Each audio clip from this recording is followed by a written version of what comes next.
Hi hello నమస్తే welcome to my channel Lavanya తలాశయం. Hi అండి, మీరు అందరు బాగున్నారా? నేనైతే 2 డేస్ నుంచి అయితే ఎటువంటి వీడియోలు కూడా నేను పోస్ట్ చేయలేకపోతున్నాను. అసలు విషయం ఏంటంటే, మేమైతే మంగళవారం నాడు మాకు సంత జరుగుతుందన్నమాట. అక్కడ సంతకైతే నేనైతే ఎక్కువ సార్లు వెళ్ళలేదండి. నేను చాలా తక్కువ టైమ్సే వెళ్ళడం జరిగిందనమాట అక్కడికి. అయితే మొత్తానికి ఇంకా మార్కెట్కి వెళ్ళొచ్చు అని అనుకున్నాం. ఆ రోజైతే మాకు ఫుల్ వర్షం అండి, మామూలు వర్షం పడలేదు. చిన్న చినుకులు పడుతున్నా సరే ఇంకా ఉదయం నుంచి అలా పడుతూనే ఉన్నాయి. మేము మార్నింగ్ 10, 11 ఆ టైంకి వెళ్ళేసి వచ్చేవచ్చు అనుకున్నాం. మొత్తానికి ఇంకా వెళ్ళడానికి జరగలేదు. అయితే ఇంక ఈవినింగ్ చేసే వెళ్ళాము. వెళ్ళిన తర్వాత ఇంకా అక్కడైతే కాయగూరలు ఉండవేమో అనుకున్నాను, వర్షం పడింది కదా అని. కానీ చాలా వరకు ఎప్పుడు ఎలా ఉంటుందో అలానే ఉంది. కాకపోతే గందరగోళంగా ఉందండి సంత మొత్తం. ఎందుకంటే పాపం వర్షం పడింది కదా, అసలు అక్కడ నడవడానికి కూడా బురదగా ఉంది. మనం ఇంత ఇబ్బంది పడుతుంటే అక్కడ చూసారా జనాలంతా ఎంత ఇబ్బంది పడ్డారో.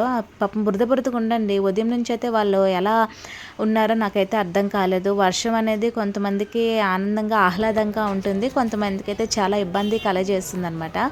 మొత్తానికైతే నేను కాయగూరలు అయితే తీసుకోవడం జరిగింది. అసలు కాయగూరల కన్నా నేను స్నాక్స్ ఎక్కువ కొన్నాను. నేను స్నాక్స్కి ఎక్కువ ఇంపార్టెన్స్ ఇస్తాను, ఎందుకంటే పిల్లలకైతే బాగా తినడానికి యూజ్ అవుతాయి కదా అని. ఇగోండి ఇవి ఉన్నాయి కదా, ఇవైతే నాకు చాలా ఇష్టం. ఈ ప్లేస్ దగ్గరికి అయితే నేను ఎప్పుడు వెళ్తాను, ఫస్ట్ వెళ్ళగానే ఇక్కడికే వెళ్తాను అనమాట. నాకు అంత ఇష్టము. పిల్లలు బాగా తింటారు స్నాక్స్. అంటే ఇందులో అన్నీ మంచివేనండి, బాగుంటాయి కూడా. అన్నీ రీజనబుల్ రేట్కే ఉంటాయి. కొన్ని అయితే చాలా ఒక 5-6 పైనే తీసుకున్నాను ఒక్కొక్క ప్యాకెట్ అనేది. ఇంకా అయితే మా అబ్బాయికి వాడికి నచ్చిందే నేను తీసుకున్నాను అనమాట. మా చిన్నోడు కూడా తింటున్నాడు కదా ఈ మధ్యన స్నాక్స్ అన్నీ కూడా. నాకైతే వీడియో తీయడానికి అస్సలు అవ్వలేదండి. అసలు వీడియో ఏంటి గజిబిజిగా ఉంది అనుకోకండి దయచేసి. ఎందుకంటే నేను ఒకవైపు చంటోని, ఒకవైపు బ్యాగ్, ఒకవైపు కెమెరాతో అదే వీడియో షూట్ చేయడం వల్ల నాకు చాలా ఇబ్బందిగా ఉంటుంది. మా అబ్బాయి అయితే ఈ వీడియో ఇక్కడే చిన్న ముక్క తీసాడనమాట. ఇంక వద్దులే నాన్న అన్నాను, ఎందుకంటే ఇది 1 వే కదా, అటువైపు ఇటువైపు వెహికల్స్ అవి వస్తాయి, నేనే తీసుకుంటాను నేను నెమ్మదిగా అనేసి అనుకున్నాను. ఇంకా అయితే ఇక్కడ పైనాపిల్స్ అవి ఉన్నాయి కదండి, ఇప్పుడు సీజన్ అనుకుంటా, ఎక్కడవక్కడ ఉన్నాయి. కానీ ఒక్కొక్క దగ్గర ఒక్కొక్క రేట్ అనమాట. అంటే ఒక దగ్గర 50 రూపాయలు చెప్తున్నారు, ఒక దగ్గర 30 రూపాయలు చెప్తున్నారు, ఒక దగ్గర 25 రూపాయలు చెప్తున్నారు, ఒక దగ్గర కూడా 20 రూపాయలు అని కూడా చెప్తున్నారు. ఆ 20 రూపాయల దగ్గర వచ్చిన దగ్గర అయితే అస్సలు పైనాపిల్స్ అనేవి బాగా చిన్నవన్నమాట. అయితే ఇక్కడ స్వీట్ కార్న్ ఉంది కదండి, తీసుకుందామని అనుకున్నాను. పక్క ఆవిడ బేరం ఆడుతుంది. మామూలుగా నాటు కాయలు తీసుకుంది ఆవిడ, స్వీట్ కార్న్ కాదంట. మా అమ్మ అయితే స్వీట్ కార్న్ చూశానండి, ఇంకా చిన్నగా లేతగా ఉన్న గింజలు అనేవి. ఇంకా మా అబ్బాయి అయితే వద్దనేసాడు.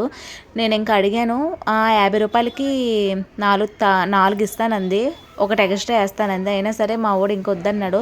పిల్లలకు నచ్చింది తీసుకుంటాం కదా, ఇంకా ఎందుకులే, అవి చిన్నగా నాటుగా ఉన్నాయి అంటే లేతగా ఉన్నాయి, ఇంకెందుకులే అని తీసుకోలేదు. Next time తీసుకోవచ్చులని. బొప్పాస్ పళ్ళు దగ్గర స్టోరీ జరిగింది. బొప్పాస్ పళ్ళు అయితే 50 రూపాయలకి 2 కాయలు ఇస్తానంది ఆమె. అయితే 3 కాయలు ఇవ్వాలి అన్నాను. 3 కాయలకి ఒకటి ఎక్స్ట్రా ఇచ్చిందనమాట, బాగా ఇచ్చింది. ఇంకా అంతేనండి ఈ వ్లాగ్ అయితే. ఈ వీడియో నచ్చితే ప్లీజ్ లైక్ చేయండి, సబ్స్క్రైబ్ చేయండి దయచేసి. మరిన్ని వీడియోల కోసం మన ఛానల్ని సబ్స్క్రైబ్ చేయండి. ఇంకా అయితే మేము ఇంటికి వెళ్ళిపోతున్నాం. మాకు అక్కడికి ఒక 10 నిమిషాలు గ్యాప్ అంతే. బాయ్.